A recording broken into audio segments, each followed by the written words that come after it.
أعوذ بالله من الشيطان الرجيم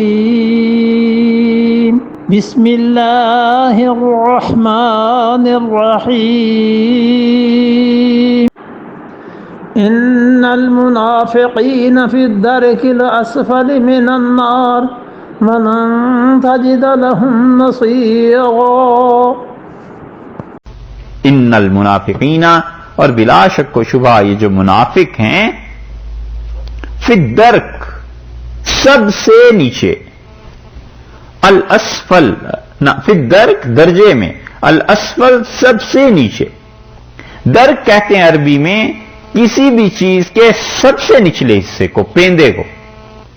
تو پیندہ جو ہوا کرتا ہے اس پہ اثر جو نیچے چیز ہے اس کا زیادہ قبول کرتا ہے. مثلا برف میں رکھ دیں اگر کسی برتن کو، تو برف نیچے سے اوپر کی طرف آنا شروع کرے گی. آگ کو رکھ دیں تو جو ظاہر ہے سب سے پہلے حصہ متصل ہے اس کو چمٹے گی وہ چیز جو اس کے نیچے ہے. تو پھر درک الاسفل سب سے نچلا حصہ جو ہے نا من النار، جہنم کا، اللہ تعالی وہاں رکھے گا ان منافقین کو، الیاذ باللہ. ان المنافقین فی الدرک الاسفل من النار، اور اللہ رکھے گا منافقین کو کہاں؟ منافق ہیں سب سے نچلے درجے میں، من النار، آگ کے، وہاں تک پہنچیں. ولن تجد لهم نصیرا، اور تم ہرگز نہیں پاؤ گے کسی کو بھی جو ان منافقوں کی نصرت کرے، جو کوئی ان منافقوں کا مددگار ہو. امام رازی رحمت اللہ علیہ نے بڑا اچھا مسئلہ یہاں سے ثابت کیا ہے. رازی کہتے ہیں کہ اللہ نے کہا ان منافقوں کا کوئی مددگار تم نہیں پاؤ گے، تو اس کا مطلب ہے ایمان والوں کو مدد ملے گی.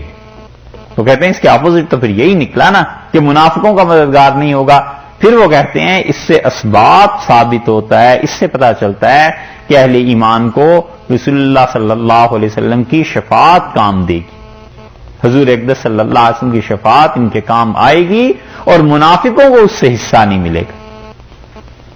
اسی لیے رسول اللہ صلی اللہ علیہ وسلم نے بعض گناہوں کے متعلق آخر پہ جو یہ فرما دیا نا کہ لم ینل شفاعتی، ایسے شخص کو میری شفاعت نہیں پہنچے گی، تو یہ بہت بڑی محرومی کی بات ہے. اور آپ ان گناہوں پر غور کریں تو پتہ چلتا ہے وہ گناہ ایسے ہیں جو انسان کو نفاق کی طرف لے جاتے ہیں، یا منافق ہی ایسی حرکتیں کر سکتا ہے.